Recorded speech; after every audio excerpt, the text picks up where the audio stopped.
भागवत में एक प्रसंग आता है, परम भागवत महाराज श्री अम्बरीश जी महाराज का। आहा, अद्भुत महापुरुष, ठाकुर जी के इतने बड़े भक्त कि दिन ना रात ठाकुर जी की सेवा में अपने हाथों से भगवान के बर्तन साफ करे, झाड़ू लगावे, अपने हाथ से हल जोत करके अन्न उपजावे। बल्कि सम्राट थे, राजा थे, कितने नौकर नहीं, पर नौकरों से कोई काम नहीं। बुरा मत मानना, नौकरों से काम अन्न करवाना, पर गुरु सेवा, प्रभु सेवा और माता पितृ सेवा नौकरों से नहीं, खुद से करना। अगर आनंद चाहिए, कई लोग कहते हैं महाराज जी हम तो माता जी की सेवा कर नहीं पाते, नौकर लगा रखे। नौकर है, फल तो तब मिलेगा जब आप स्वयं सेवा करोगे। तो ये कथा सिखाती है।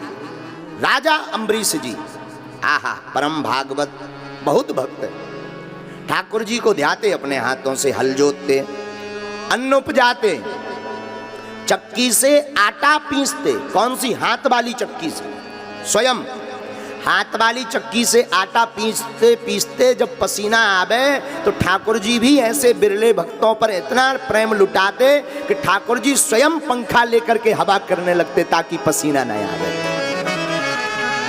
अपने हाथों से। आहा, प्रसाद बनावे, भगवान को भोग लगावे। उसी समय एक राजकन्या ने प्रण किया कि हम विवाह करेंगे तो ऐसे ही भगवत भक्त राजा से करेंगे, और इनकी पहले ही विवाह हो चुके थे। उन्होंने अपने पिता के द्वारा प्रस्ताव भेजा तो श्री अम्बरीश जी महाराज ने, राजा अम्बरीश परम भक्त, इन्होंने जवाब दिया कि देखो हम समय नहीं दे पाते हैं, विवाह करने में हमें कोई दिक्कत नहीं, पर हम भगवान की भक्ति में पूरा समय व्यतीत करते हैं, समय नहीं दे पाते हैं।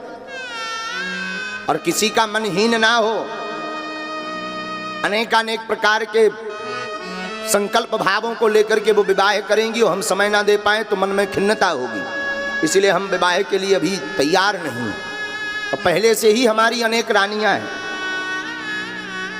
तो जब यह प्रस्ताव वापस आया, जवाब आया, तो रानी और प्रसन्न हुई, वह राजकुमारी। उसने कहा तब तो ऐसे ही भगवत भक्त से हम विवाह करेंगे। तो पुनः पत्र लिखा कि आप समय दो या ना दो, पर हम आपकी अर्धांगिनी बनकर के ही ये सौभाग्य प्राप्त करना चाहते। धन्य है राजा। राजा ने कहा इतना भी टाइम नहीं हमारे पास कि हम विवाह करने आ जाएं, हम खड़ग भेज देते हैं, वो हमारा ही रूप मानकर उससे आप विवाह करो, खड़ग से। और राजा अम्बरीश ने अपनी खड़ग भेजी और रानी ने उसके साथ पाणिक ग्रहण संस्कार संपूर्ण किया। और अनेक वर्षों तक राजा से नहीं मिली, विदा होकर के पिता के घर पर आ गई, पिता के घर से आ गई पति के घर। कई साल बीत गए, एक भी दिन शिष्टाचार भेंट तक नहीं हुई। राजा को खबर ही नहीं कि कोई विवाह करके आ भी गया। इतनी भगवत भक्ति में राजा मस्त, भाव पूर्वक मस्ती में डूबे। एक दिन राजा आश्चर्यचकित होकर के देखते कि कोई रात्रि काल में आकर भगवान के वर्तन आदि को खूब शुद्ध भाव से, पवित्र भाव से साफ करके रख जाता है। खबर नहीं है कौन है, यहां तो आना सबका निषेध है। अनेक रानियां थीं राजा की, बाकी रानियां सब राजभोग भोगती रहती थीं भवन में, और वही छोटी राजकुमारी, जो छोटी पत्नी, सबसे नया नया विवाह भया था, वो राजा के धर्म कर्म में इतनी आसक्त थी कि वो रात्रि में जाकर के पूजा मंदिर में जाकर ठाकुर की सेवा करती थी, साफ सफाई शुद्ध रखती। एक दिन राजा रात्रि काल में छिपकर देखते हैं कि ये हमारे पूजा भवन में कौन आता है। तो देखा कि एक सुंदर नवयुवती, कोई कन्या वधू साफ सफाई कर रही है। तो राजा ने जाकर के पकड़ लिया, कौन हो, सावधान, खबरदार, और तुम हमसे बिना आज्ञा लिए यहां कैसे प्रवेश किए। और जैसे ही आकस्मक राजा को देखा तो तुरंत वह नवयुवती वधू, राजा की पत्नी, चरणों में गिर गई। भगवान, मैं आपकी अर्धांगिनी हूं, जिसने खड्ग के साथ विवाह किया मैं वही हूं। ओ राजा चौंक गए, वाह कितना अद्भुत भाव है।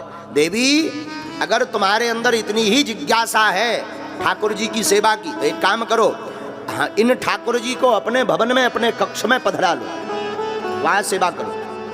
भक्तमाल में ये भाव आया। तो वह वधू प्रसन्न हो गई, अपने पति को पुनः प्रणाम करके ठाकुर जी को अपने भवन में ले जा करके स्थापित कर ली। अब तो वो नित्य ठाकुर जी को लोरी सुनावे, बढ़िया प्रसाद लगावे, भगवान को शयन करावे, भगवान का अर्चन बंदन पूजन नैवेद्य आदि प्रसाद चढ़ावे भाव पूर्वक, और आंखों में बार बार आंसू भर भर करके भगवान को गीत सुनावे। एक दिन राजा आकस्मक ऐसे ही विचरण कर रहे थे, तो प्रातः काल वही छोटी वधू के भवन में, चूंकि भाव में तो वो चढ़ गई थी, कक्ष में पहुंची।